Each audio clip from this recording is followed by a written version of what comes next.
আসসালামু আলাইকুম, welcome back to FRS technology. আপনার হারিয়ে যাওয়া সিম কার্ডটি কিভাবে বন্ধ অথবা ব্লক করবেন আজকের ভিডিওতে আমি আপনাদেরকে দেখাবো। যে এনআইডি কার্ড দিয়ে উত্তোলন করেছিলেন সেই এনআইডি কার্ডটি আপনার থাকতে হবে।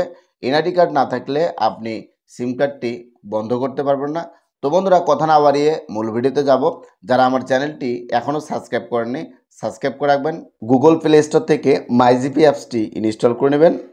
এই অ্যাপসটি ইনস্টল করার পর আপনার যে সচল ফোন নাম্বারটি আছে এই ফোন নাম্বারটি দিয়ে এখানে লগ ইন করে নেবেন। নেওয়ার পর স্ক্রল করে নিচে চলে আসবেন, সি মোর এখানে আপনি ক্লিক করবেন। ডিঅ্যাক্টিভেট লস্ট সিম এখানে আপনি ক্লিক করবেন। আপনি যে সচল ফোন নাম্বারটি দিয়ে এই হারানো সিম কার্ডটি ব্লক করতেছেন ওই নাম্বারটি ভবিষ্যতে রেফারেন্স হিসেবে আপনার কাজে লাগবে, কারণ এই নাম্বারটি ছাড়া আপনি ব্লক করা সিমটি আর উত্তোলন করতে পারবেন না। এজন্য আপনাকে এই নাম্বারটি অবশ্যই সচল রাখতে হবে।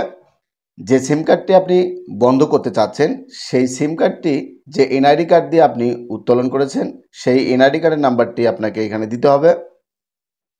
আপনার এনআইডি কার্ডে আপনার যে জন্ম তারিখ দেওয়া আছে সেই জন্ম তারিখ এখানে আপনাকে দিতে হবে। এগুলো দেওয়া হয়ে গেলে কন্টিনিউ এখানে আপনি ক্লিক করবেন। যে সিম কার্ডটি দিয়ে আপনি নাম্বারটি বন্ধ করতে চাচ্ছেন সেই সিম কার্ডটি যে এনআইডি কার্ড দিয়ে আপনি নিয়েছেন সেই এনআইডি কার্ডের নাম্বারটি আপনাকে এখানে দিতে হবে। প্রথমে আপনি দিবেন হলো আপনার হারানো সিম কার্ডটির এনআইডি কার্ড নাম্বার, আর এখানে দিবেন আপনি যে নাম্বারটি দিয়ে হারানো নাম্বারটি বন্ধ করবেন সেই এনআইডি কার্ডটির নাম্বার আপনি এখানে দিয়ে দিবেন। তো এই জায়গাটি আপনাদের বুঝতে ভুল হয়, তো আমি বিষয়টি আপনাদেরকে ক্লিয়ার করে দিলাম। যেহেতু আমার দুটো সিমেই একই এনআইডি কার্ড দিয়ে নেওয়া, আমি আমার এনআইডি কার্ডের নাম্বারটি এখানে দিয়ে দিচ্ছি।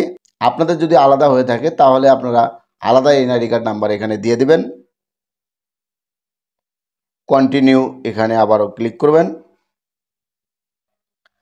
নাম্বারটি ফাইনালি ব্লক করতে চাইলে ব্লক এখানে আপনি ক্লিক করবেন। যদি আপনি ব্যাগে যেতে চান গো ব্যাক এখানে ক্লিক করবেন, তাহলে আপনি ব্যাগে যেতে পারবেন।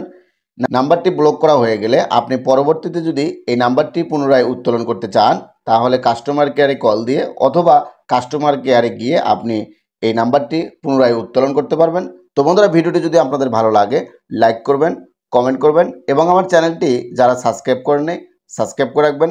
আসসালামু আলাইকুম, আল্লাহ হাফেজ।